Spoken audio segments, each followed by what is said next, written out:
जालियांवाला बाग की धरती खून से धड़क रही थी। एक नौजवान लड़का लड़खड़ाते कदमों से अंदर आया और अचानक उसकी सांस अटक गई। उसके सामने सैकड़ों की लाशें पड़ी थीं। किसी का हाथ खुला हुआ, किसी की आंखें अब भी आसमान को देख रही थीं, जैसे पूछ रही हों हमने क्या किया था। वो जवान लड़का एक एक चेहरे को देखता रहा। बच्चों की टूटती सांसें, औरतों की सिसकियां, बूढ़ों का मौन दर्द, सब उसकी छाती में तीर बनकर उतर रहा था। ये सबके साथ क्या हुआ है? उसके कदम जवाब दे गए। वो जमीन पर गिर पड़ा। आंसू उसके गालों से बहकर खून से सनी मिट्टी में खोने लगे। उसने रोते रोते अपना चेहरा दोनों हाथों में छुपा लिया, जैसे खुद को ही जिंदा रहने की सजा दे रहा हो। और फिर उसकी आंखों में आंसू सूख गए, चेहरा सख्त हो गया, मुट्ठी कस गई और उस पल उस रोते हुए लड़के के अंदर कुछ भड़क उठा था। एक चिंगारी पैदा हो गई, दर्द की, गुस्से की और बदले की। उस दिन वो एक लड़के से जवान बन गया और उसका नाम था उधम सिंह। मैं आंधी कसम खंदा हां, इस जुल्म दा हिसाब जरूर लवांगा। खून दा बदला खून, इंसाफ होवेगा। आग की उस रात ने उनके जीवन की दिशा हमेशा के लिए बदल दी। वे अनाथ थे, पर पूरे देश का दुख उनके दिल में बस चुका था। और जब इंसान के दिल में किसी कौम का दर्द बस जाए तो वह अकेला कभी नहीं रहता। उनके संघर्ष आसान नहीं थे। भूख, ठंड, मजदूरी, कभी किसी स्टेशन की सीढ़ियों पर रात काटनी, कभी खेतों में दिन भर मेहनत, पर हर कठिनाई उन्हें और मजबूत बनाती गई। वे कम बोलते थे, पर चारों तरफ की दुनिया को बहुत ध्यान से देखते थे। अंग्रेजों का अत्याचार, बेजुबान लोगों का दर्द और इंसाफ के लिए तड़पते चेहरे, ये सब उनके भीतर की आग को धीरे धीरे तपाता रहा। उन्होंने खुद को बदला, चलने का अंदाज, बोलने का तरीके, लोगों को पढ़ना, हालात को समझना। वे सिर्फ एक इंसान नहीं रहे, एक परछाई बनते जा रहे थे। नाम बदलते गए, कभी शेर सिंह, कभी उदय सिंह, कभी राम मोहम्मद सिंह आजाद, पर उनकी राह वही रही, पहुंचने की राह। उनके हर कदम में संघर्ष था, पर हर संघर्ष उन्हें उनके वादे के और करीब ले जा रहा था। माइकल ओडवायर की मौत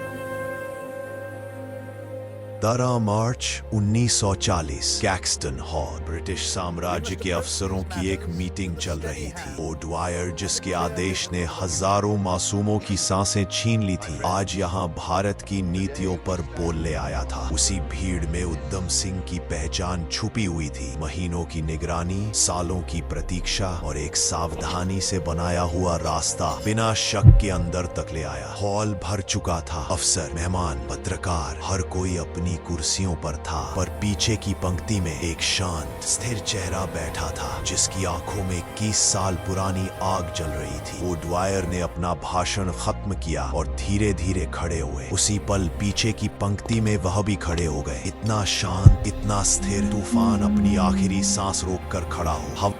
एक पल जो पूरे इतिहास को रोक देता है। ये गोली नहीं, इतिहास का फैसला है। पहली गोली चली, ओडवायर लड़खड़ा गया। हॉल की कुर्सियां कांप उठी। उन्होंने फिर ट्रिगर दबाया। दूसरी गोली, सीधी, शांत।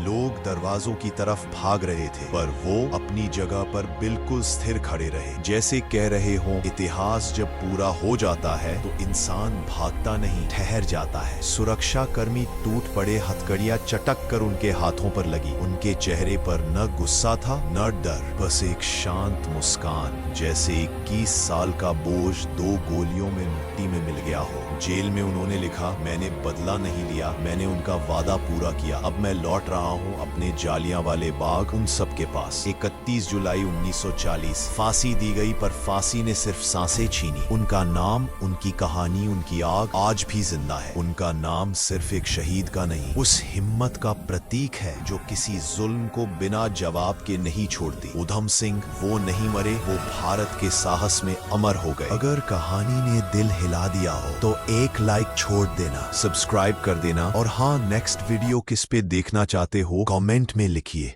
क्योंकि अगली कहानी में फिर मिलेंगे एक नई आग, एक नया सफर लेकर। तब तक खुश रहिए, मस्त रहिए।